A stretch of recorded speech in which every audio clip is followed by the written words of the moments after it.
আমন্ত্রণ জানাচ্ছি ভোটের অঙ্কে। আপনাদের সঙ্গে আছি আমি মাহবুব হাসান। আমরা বলি দাবার অঙ্ক বড় জটিল, চাল দিতে হয় ভেবে চিনতে। আর তার চেয়েও বড় জটিল ভোটের অঙ্ক। সামনে থাকে অনেক প্রার্থী, অনেক দল, থাকে অনেক মত, গোত্র আর আঞ্চলিক নানা ফ্যাক্টর। আর এসবই নির্ধারণ করে নির্বাচনে জয় পরাজয়ের জটিল সব সমীকরণ।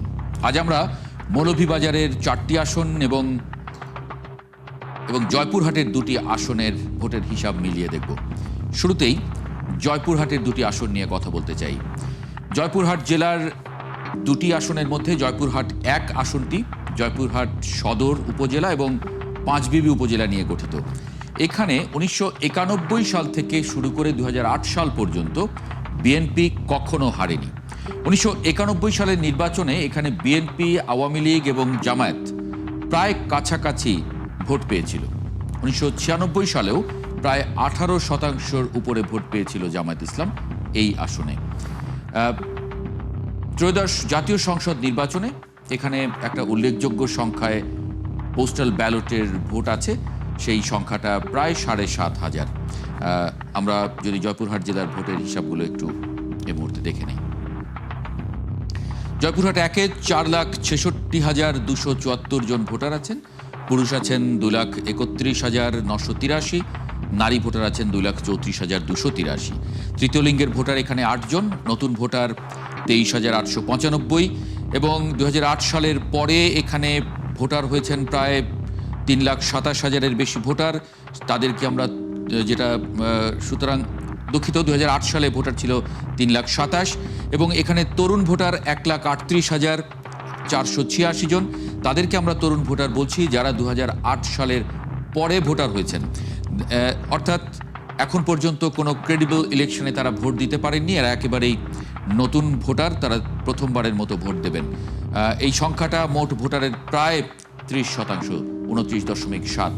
জয়পুরহাট 2 আসনটি জয়পুরহাট জেলার কালাই উপজেলা এবং খেতলাল উপজেলা এবং আক্কেলপুর উপজেলা নিয়ে গঠিত।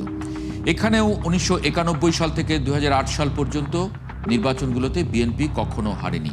এই জেলাটাকে বিএনপির দুর্গ বলা হয়, কিন্তু এখানেও উল্লেখযোগ্য সংখ্যায় জামায়াত ইসলামের ভোট আছে। আমরা যদি একটু জয়পুরহাট 2 আসনের ভোটের হিসাব দেখি, মোট ভোটার 3,51,572, পুরুষ ভোটার 1,74,000-এর বেশি, নারী ভোটার আছেন 1,77,000-এর বেশি। তৃতীয় লিঙ্গের 2 জন ভোটার আছেন এখানে, নতুন ভোটার 15,599 এবং তরুণ ভোটার অর্থাৎ 2008 সালের নির্বাচনের পরে ভোটার হয়েছেন 1,356 জন। সেই সংখ্যাটা প্রায় 29%, 28.54। আমরা জয়পুরহাটের 2টি আসনের ভোটের চালচিত্র, এই মুহূর্তের মাঠের খবরটা একটু নিতে চাই। আমার সহকর্মী যুক্ত হচ্ছেন মোয়াজ্জেম হোসেন জয়পুরহাট থেকে। মোয়াজ্জেম হোসেন, স্বাগত জানাচ্ছি ভোটের অঙ্কে। আপনার কাছে একটু জানতে চাই এই মুহূর্তে মাঠের পরিস্থিতি কি বলছে। যেহেতু আওয়ামী লীগ এই নির্বাচনে নেই, আওয়ামী লীগের স্বাভাবিকভাবেই এখানে আওয়ামী লীগের একটা সংখ্যায় ভোটার আছে, তারপরেও জামায়াত এবং বিএনপি তো কখনোই হারেনি এই আসনে, বিএনপির দুর্গ। সেই জায়গায় মাঠের হিসাব কি বলছে এবার? বলেন।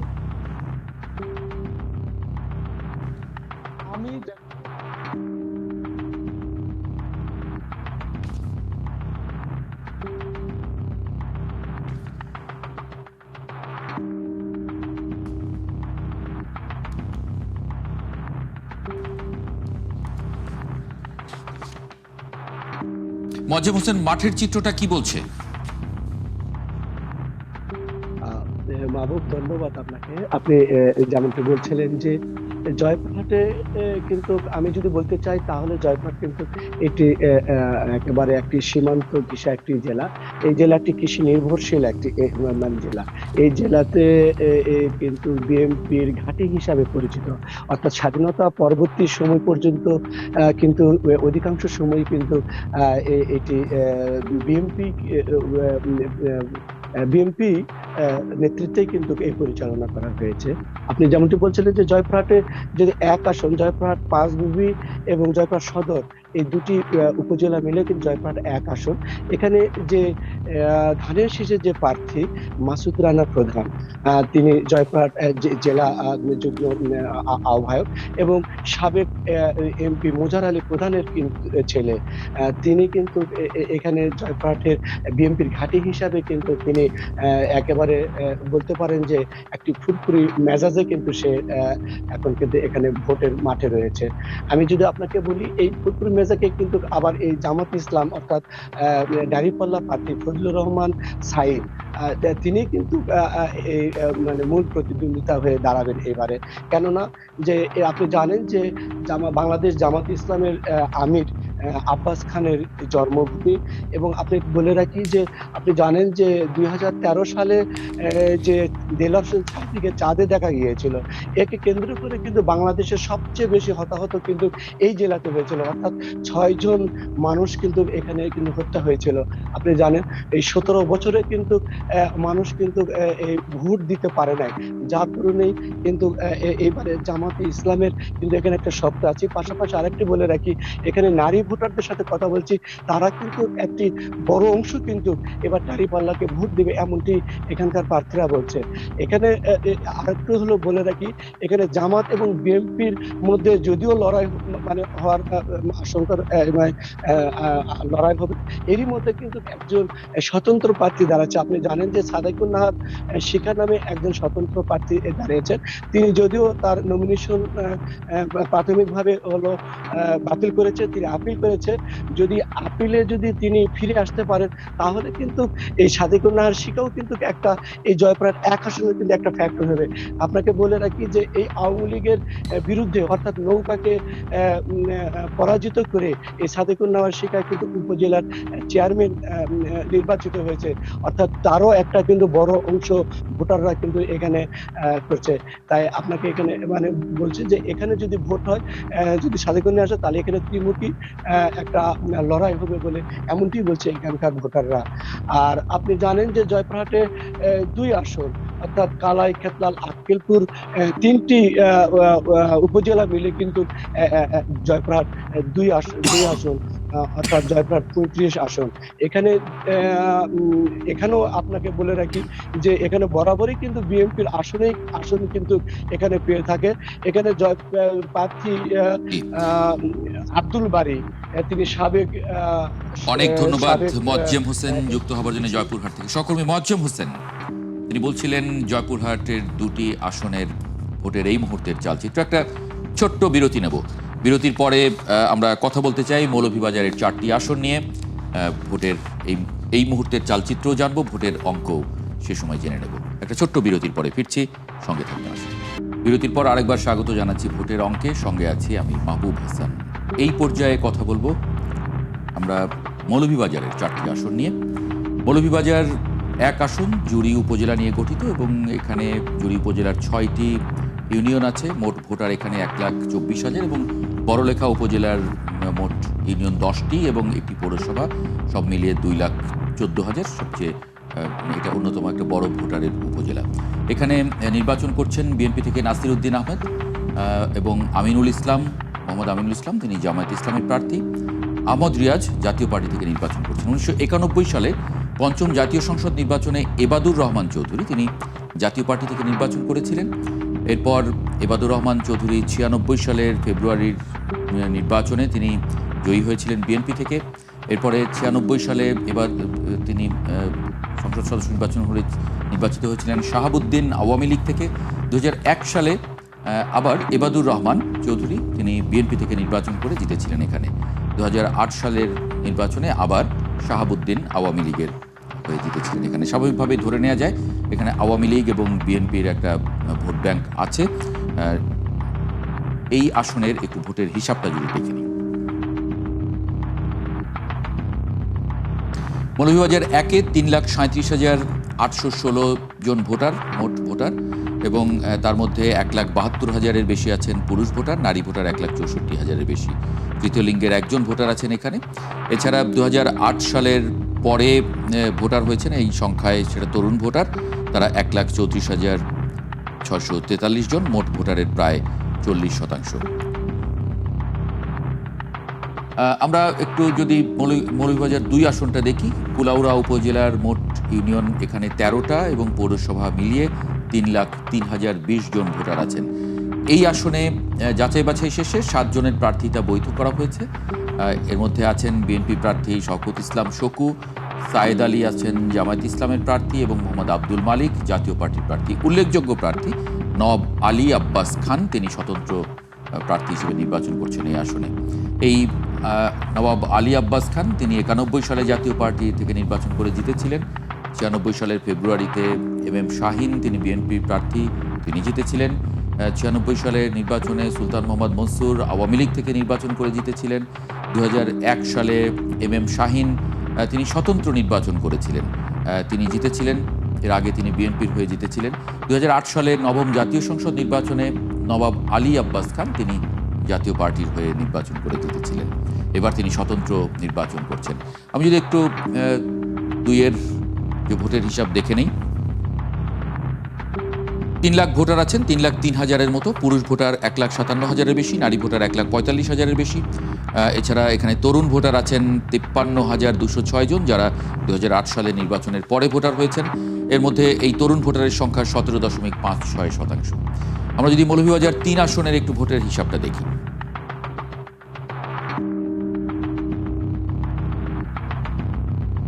মৌলভীবাজার 3-এ ভোটার আছেন 4,86,212 জন। এর মধ্যে পুরুষ ভোটার 2,48,000-এর বেশি, নারী ভোটার 2,38,000-এর বেশি। এখানে তরুণ ভোটার আছেন 1,77,000, সেটা মোট ভোটারের প্রায় 36.4%। মৌলভীবাজার 4টা একটু দেখে নিতে চাই। মৌলভীবাজার 4 আসন, এখানে মোট ভোটার আছেন 4,87,888, পুরুষ ভোটার 2,46,000-এর বেশি, নারী ভোটার 2,41,000-এর বেশি। এখানে তরুণ ভোটার 2,37,537 জন, যারা 2008 সালের নির্বাচনের পরে ভোটার হয়েছেন। এখানে প্রথমবারের মতো তারা ভোট দেবেন। সেই সংখ্যাটা 48.69%, প্রায় অর্ধেক। আমরা একটু যদি সহকর্মীকে একটু যুক্ত করে নেব, আহমেদ ফারুক মিল্লাদ, আপনাকে স্বাগত জানাচ্ছি ভোটের অঙ্কে। আমরা মৌলভীবাজার যে 4টি আসন ভোটের হিসাব দেখছিলাম, সেখানে আমরা দেখছি যে উল্লেখযোগ্য সংখ্যায় ভোটার যেমন বিএনপির আছে, ভোটার আছে আওয়ামী লীগের, জাতীয় পার্টির একটা সংখ্যায় এখানে ভোটার আছে। সেই জায়গায় কি দেখছেন? যেমন 1-এর কথা যদি বলি, সেখানে নওয়াব আলী আব্বাস খান তিনি এবার নির্বাচন করছেন স্বতন্ত্র, তিনি জাতীয় পার্টির হয়ে এখানে সংসদ সদস্য ছিলেন। সেই জায়গায় আসলে মাঠের চিত্রটা কি বলছে এই 4টি আসনে?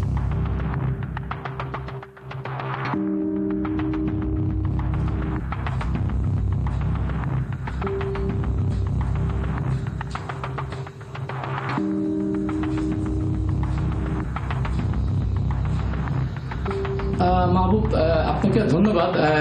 সঠিক স্পষ্ট থেকে আমি শুনতে পাচ্ছি না আপনার প্রশ্নটা। তারপর আপনাকে বলি, সেটা হচ্ছে একদম দোরগোড়া ত্রয়োদশ জাতীয় সংসদ নির্বাচন, এবং ইতিমধ্যে এই প্রচারণা যেটা চলছে সেটা হয়তো একদম ঘরোয়াভাবে, এবং আপনি জানেন আনুষ্ঠানিকভাবে প্রতীক বরাদ্দ পাওয়ার পরই প্রচারণা শুরু হবে। এবং আপনি জানেন হাওর পরিবেষ্টিত চা বাগান আছে এবং পর্যটন সমৃদ্ধ একটি মৌলভীবাজার জেলা, এবং মৌলভীবাজার জেলার প্রতিটি আসনে অনেকটাই গুরুত্বপূর্ণ।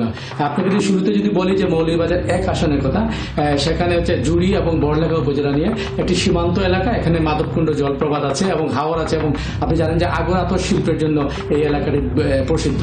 ফলে এখানে বিএনপি এক সময় ভীষণ দাপটে ছিলেন আবাদুর রহমান চৌধুরী, তিনি এমপি ছিলেন, তিনি প্রতিমন্ত্রী ছিলেন। পরবর্তী পর্যায়ে এখানে আওয়ামী লীগের সংসদ সদস্য ছিলেন। যখন ছিলেন, ওনার নামে নানা অভিযোগ ছিল। উনি বিশেষ করে 5ই আগস্টের পর উনি দেশ থেকে পালিয়ে গেছেন, এবং এখানে বিএনপি একটা শক্ত ঘাঁটি আছে, এবং তারা আশা করছেন এবার, বিশেষ করে এবার যে প্রার্থী দেওয়া হচ্ছে নাসির উদ্দিন মিঠু, তারা আশা করছেন উনি বিজয় লাভ করেন। পাশাপাশি আপনি জানেন আমিনুল ইসলাম আছেন এখানে জামাতের প্রার্থী, যিনি ইসলামী ছাত্র শিবিরের সাবেক নেতা ছিলেন এবং মজলিসের সুরা সদস্য, এবং উনি একটা শক্ত একটা অবস্থানে উনি আছেন। এবং আপনাকে বলি যে বিশেষ করে জামাতের বেশ একটা প্রভাব আছে বড়লেখার এবং জুড়িতে, মৌলভীবাজার 1 আসনে স্বতন্ত্র একজন প্রার্থী আছেন বেলাল আহমেদ, এবং এখানে উন্নয়নের ছোঁয়া খুব একটা লাগেনি। ফলে তারা চাচ্ছেন যে যিনি নির্বাচিত হবেন তিনি এলাকা উন্নয়ন করবেন। এবং তরুণ ভোটাররা যেহেতু 2008 সালের পরে যারা ভোটার হয়েছেন এবং সদ্য যারা ভোটার হয়েছে সব মিলে তারা যে পাতানো নির্বাচন হয়েছে, ফলে তারা সেই নির্বাচনে ভোট দিতে পারেননি। আপনার দ্বিতীয় যেটা আসছে সেটা হচ্ছে মৌলভীবাজার 2 আসন, এবং সবচেয়ে মজার বিষয় হচ্ছে মৌলভীবাজার 2 আসনে যখন যে সরকার ক্ষমতায় গিয়েছে সেই সরকারের কোন সংসদ সদস্য এখানে নির্বাচিত হননি, শুধু একটা 2024 সাল ব্যতীত।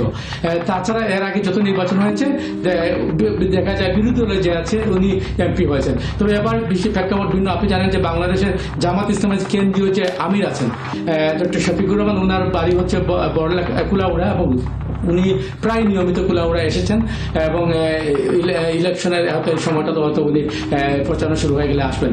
ওনাদের প্রার্থী এখানে দেওয়া হয়েছে ইঞ্জিনিয়ার শাহেদ আলী, যিনি হচ্ছেন জামাতের মৌলভীবাজার জেলা আমির, এবং উনি নির্যাতিত একজন নেতা, এবং তারা আশাবাদী জামাতের।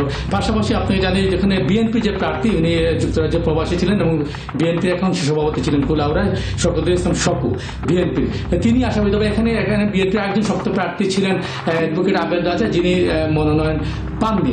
ফলে সেখানে বিএনপির মধ্যে একটা মতানৈক্য তাদের আছে, কিন্তু জানি না হয়তো ইলেকশনের হয়তো আর বাকি আছে, হয়তো তাদের ঐক্যের সুর দেখা যেতে পারে। পাশাপাশি নওয়াব আলী আব্বাস খান, যিনি প্রায় একাধিকবার এমপি ছিলেন জাতীয় পার্টি থেকে, এবং উনি একটা শক্ততার একটা অবস্থান আছে। ফলে এই একটি আসন মৌলভীবাজার 2 আসনে বেশ হাড্ডাহাড্ডি লড়াই হবে। আপনাকে মৌলভীবাজার 3 এর কথা বলি। আপনি জানেন বাংলাদেশের কিংবদন্তি বিএনপির নেতা ছিলেন সাইফুর রহমান, যিনি প্রখ্যাত অর্থনীতিবিদ ছিলেন এবং অর্থমন্ত্রী ছিলেন। উনার উন্নয়নের ছোঁয়ায় কিন্তু মৌলভীবাজারবাসী আজও মনে রাখছে। ফলে উনার ছেলে নাসির রহমান সাবেক সংসদে দাঁড়িয়েছেন, উনি খুবই আশাবাদী এবং বিপুল জনপ্রিয় উনি এলাকায়। পাশাপাশি এখানে জামাতের প্রার্থী আছেন আব্দুল মন্নান, তিনিও একাধারে প্রতিদ্বন্দ্বিতায় নেমেছেন, এবং আহমেদ বিলাল করে একজন আছেন। পাশাপাশি আপনাকে একটু বলে রাখি যে মোট 26 জন বৈধ প্রার্থী ইতিমধ্যে মনোনীত হয়েছেন। যদি যেহেতু আসন এখনো ইলেকশনের প্রচারণা শুরু হয়নি, ফলে প্রত্যাহারের সময় রয়ে গেছে। 4 আসনের কথা যদি বলি, সেখানে মুজিবুর রহমান চৌধুরী হাজী মুজিব আছেন, যিনি বিএনপির প্রার্থী, উনি বিভিন্ন সময় নির্যাতিত হয়েছেন। ফলে উনিও আশাবাদী এবং উনি একাধিকবার উনি নির্বাচন করেছেন এখানে, এবং মৌলভীবাজার 4 আসন কিন্তু আওয়ামী লীগ অধ্যুষিত আসন বলা হতো।